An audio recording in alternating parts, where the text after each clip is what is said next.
Para hadirin, muslimin dan muslimat sekalian, sebagai menyambung bicara yang terdahulu, kalau kita merujuk kepada surah Al-A'raf. Surah Al-A'raf ayat 180, nasnya berbunyi, A'udzubillahi minasyaitanirrajim, walillahil asma'ul husna fad'uuhu biha. وَذَرُوا الَّذِينَ يُلْحِدُونَ فِي أَسْمَائِهِ سَيُجْزَوْنَ مَا كَانُوا يَعْمَلُونَ صَدَقَ اللَّهُ الْعَظِيمُ. Yang bermaksud وَلِلَّهِ الْأَسْمَاءُ الْحُسْنَى فَادْعُوهُ بِهَا. Bagi Allah itu ada memiliki nama-namanya yang sangat indah, yang sangat cantik, yang sangat sempurna, yang sangat comel. Fad'uuhu biha, maka hendaklah kamu, yakni kita semua, tuan-tuan dan puan, ketika mana ingin berdoa kepada Allah, maka sila lampirkan doa kita ini dengan melantun-lantunkan Asmaul Husna.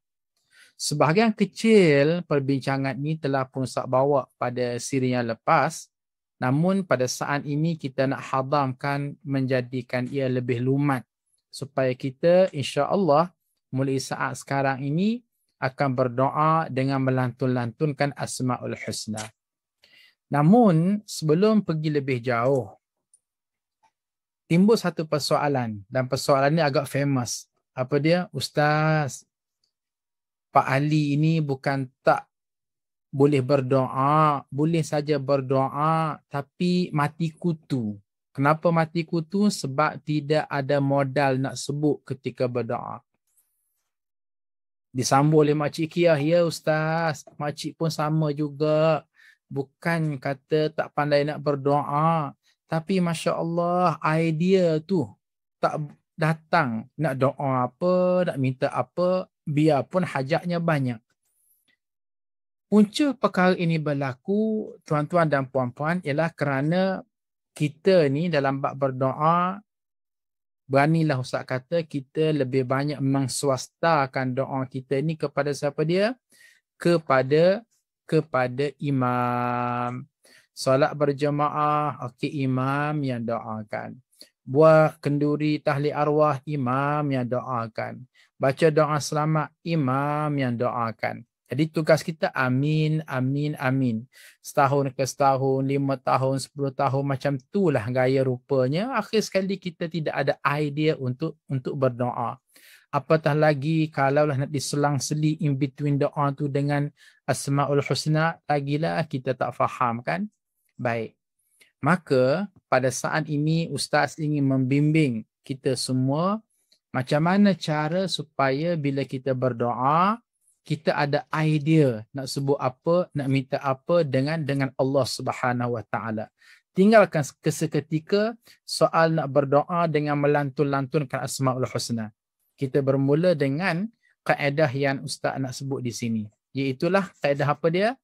Kaedah teknik imbas kembali. Tuan-puan, bila kita nak berdoa, marilah kita berdoa dengan menggunakan kaedah teknik imbas kembali. Masya Allah. Apa maksud imbas kembali? Contoh ya, contoh. Katakanlah target kitanya nak berdoa tentang family kita. Maka jom kita imbas. Dalam keluarga kita ni siapa yang ada? Komponennya siapa dia? Ada suami, ada isteri, ada 5 orang anak, anak sulung, anak kedua, ketiga, keempat dan kelima. Ada lagi seorang pembantu rumah. Baik. Maka sekarang kita ada 7 orang ataupun 8 orang. Suami isteri, 5 orang anak, pembantu rumah. Ini sasaran doa yang kita nak doakan kepada Allah. Itu yang dikatakan teknik imbas kembali. Fokuskan kepada siapa yang kita nak doa. Ataupun kita kata, okey, aku nak berdoa kepada Allah, fokusnya kepada kerjaya aku. Aku bekerja sebagai seorang guru di sekolah, sebagai seorang mekanik di pejabat, sebagai seorang arkitek di mana-mana form. Mana kita fokuskan tempat dia. Jadi, apa pula isi kandungan doa? Isi kandungan doa ini Ustaz nak pecahkan kepada dua perkara. Apa dia? Hidup kita ni para hadirin muslimin dan muslimat sekalian tidak boleh lari daripada dua keadaan. Tolong catat betul-betul nota ni ya. Hidup kita ini tidak boleh tak pernah sunyi daripada dua kenyataan. Pertama sekali, kita ada hajat. Yang kedua, kita ada masalah. Pergilah ke mana sekalipun, jumpalah dengan siapa sekalipun, setiap orang yang kita jumpa, di mana saja kita jumpa, tetap kita berhadapan dengan dua situasi ini. Pertama ada hajat, yang kedua ada masalah. Pada hajat, kita minta supaya kita berdoa kepada Allah. Kita berdoa kepada Allah supaya Allah menyempurnakan hajat kita. Ini yang dikatakan problem and solution. Problem and solution. Ada hajat, kita berdoa kepada Allah dan kita minta supaya Allah memustajabkan doa kita. Pada bahagian yang kedua, kita juga ada hajat. Ya. Tadi ada masalah kan? Ada masalah, kita minta supaya Allah selesaikan masalah kita. Dan pada bahagian ada hajat, kita minta supaya Allah Subhanahu Wa Taala menyempurnakan hajat kita. Jadi kembali kepada fokus kita. Sekarang katakanlah Ustaz nak berdoa di pihak Ustaz lah. Okey, Ustaz ada diri Ustaz. Ustaz juga ada fokus kepada isteri Ustaz Nur Hafizah Musa. Ustaz juga ada nak fokus kepada 7 orang anak Ustaz. Ustaz juga nak fokus kepada pembantu rumah. Ustaz juga nak fokus kepada driver Ustaz. Baik, jadi apa yang berlaku ialah Ustaz akan berdoa. Ya Allah, ya Tuhanku, aku ini Azhar Yaqub. Pada diri Azhar Yaqub ni, wahai Allah, hamba yang kamu ciptakan, hamba yang kamu jadikan ini, aku ada beberapa masalah. Tengok. Jadi apa masalah tu? Takkanlah kita tak tahu masalah kita kan? Wahai Allah, aku ni dibebani hutang, contoh. Maka tolong selesaikan hutang aku. Wahai Allah, aku dibenci orang. Wahai Allah, tolong bukakan pintu hati manusia agar mereka menyayangi aku. Wahai Allah, aku difitnah. Wahai Allah, tolong angkat fitnah ini supaya keadaan semua jadi baik belaka.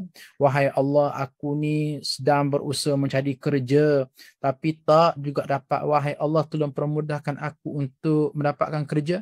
Wahai Allah, aku ni ada masalah COVID-19, na'udzubillah. Wahai Allah, tolong sihatkan aku ini.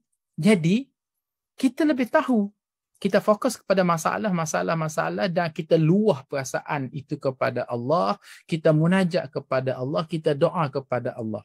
Maka, ini yang dikatakan doa kita mulai terurus. Dan kita mulai ada idea. Itu baru kita fokus kepada masalah, minta diselesaikan masalah. Dan yang kedua, kita juga ada hajat. Takkanlah tuan-tuan dan puan-puan tak tahu hajat masing-masing. Okey, katakan Ustaz, wahai Allah, aku ni ada hajat supaya bisnes aku ni jalan lancar. Wahai Allah, aku ada hajat nak pergi umrah, dah 2 tahun tak boleh pergi umrah gara-gara COVID-19. Wahai Allah, aku ni ada hajat supaya rumah tangga aku ni rumah tangga yang bahagia baiti jannati. Wahai Allah, aku ni ada hajat supaya usia aku ni panjang dalam keadaan mengisi ketaatan beribadah kepada Engkau. Wahai Allah, aku ni ada hajat supaya kamu membuka pintu-pintu hati manusia supaya memberikan infak dan sedekah kepada pembangunan Ma'had Tahfiz Integrasi Madiatul Hufaz pada fasa yang kedua. Wahai Allah, aku ada hajat supaya aku ni dipertemukan dengan adik-beradik aku pada program Family Day yang akan dibuat pada hari raya nanti. Masya Allah, di situ tuan-puan mulalah kita rasa wah seronoknya berdoa macam ni ya. Masya Allah, seronoknya berdoa macam ni. Kenapa? Kita mulai bersembang, merengek kepada Allah melalui kaedah teknik imbas kembali, flashback, dengan menggunakan 2 metod. Ada masalah, minta supaya Allah selesaikan masalah.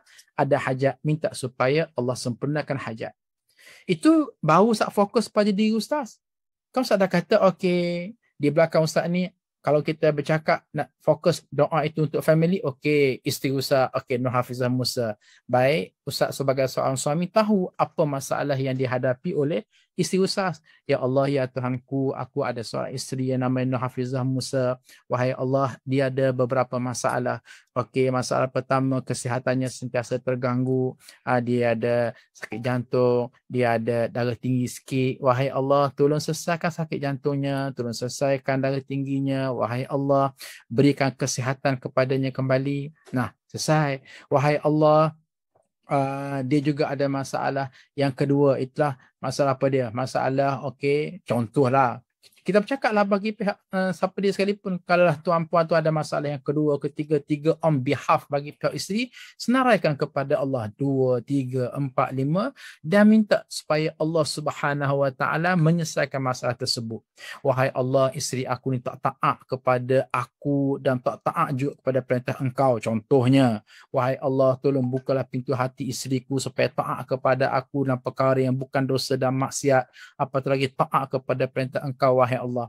Ya Allah, ya Tuhanku, aku perasan sangat isteri aku ni mengabaikan pendidikan anak-anaknya, sekaligus anak-anak kami semua. Wahai Allah, tolong buka pintu hati dia supaya dia cakna kepada pendidikan anak-anaknya. Nah, masalah, berikan solusi. Masalah, berikan solusi.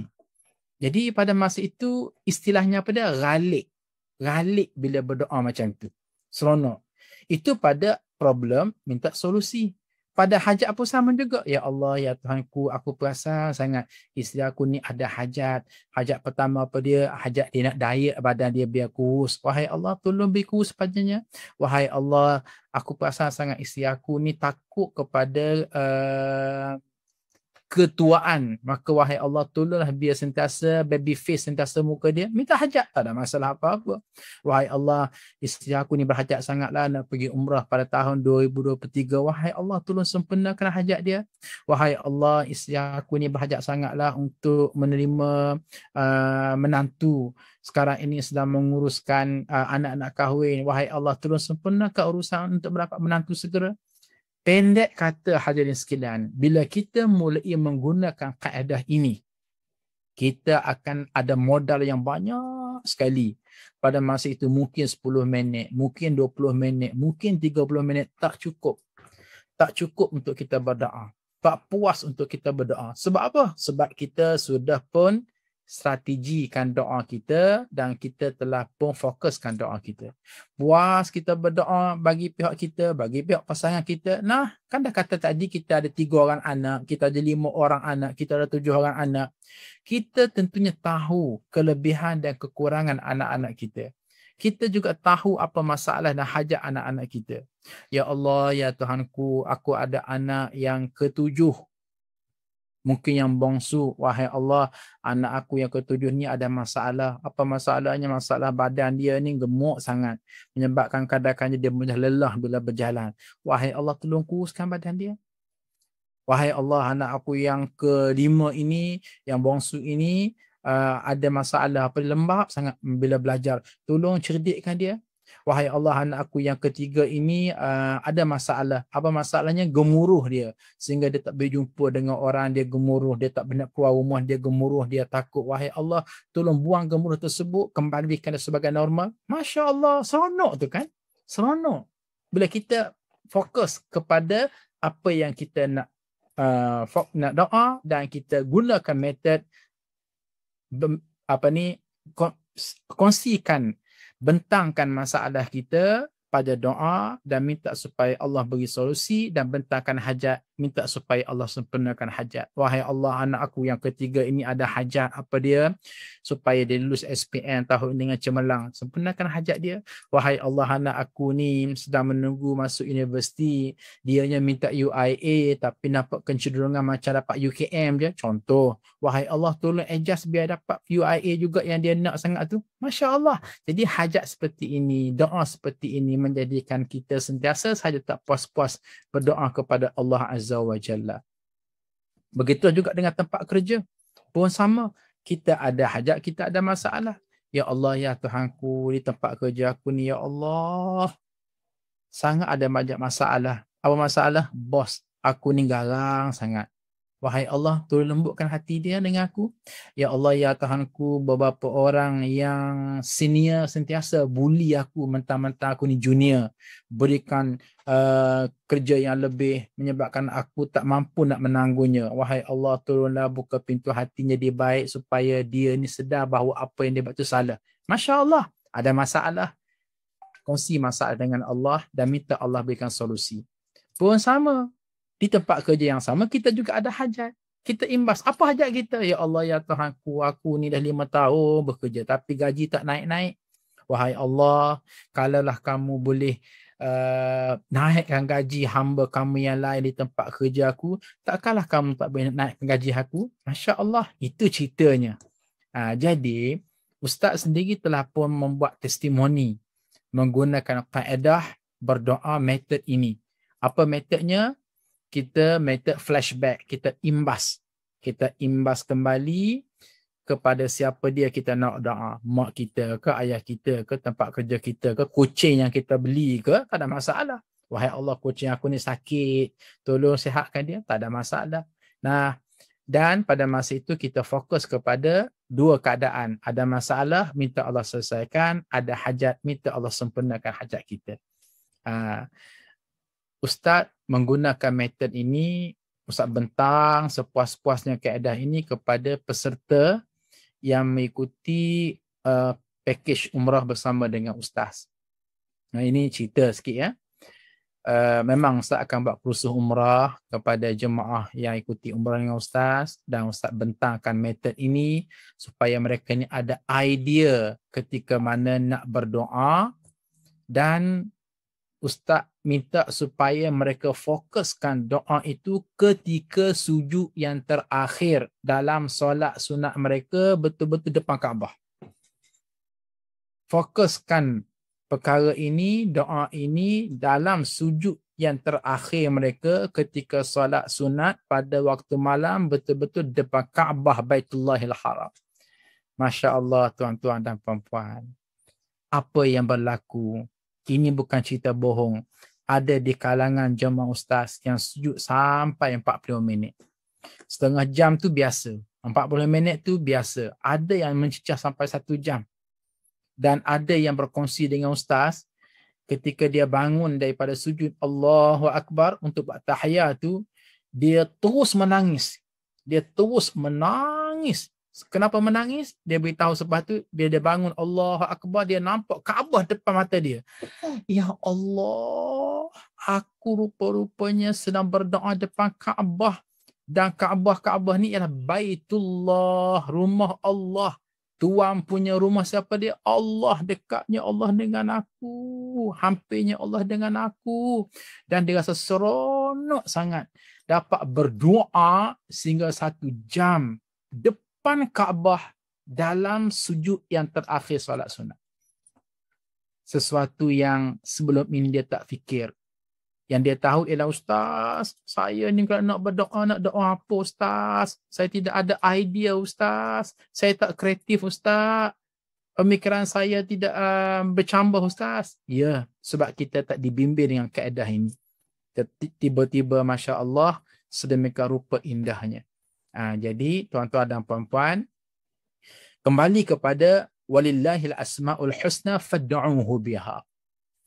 Allah itu ada 99 nama, maka berdoalah kepada Allah dengan melantun-lantunkan asmaul husna. Ini insya-Allah pastinya akan menjadi tambah nilai.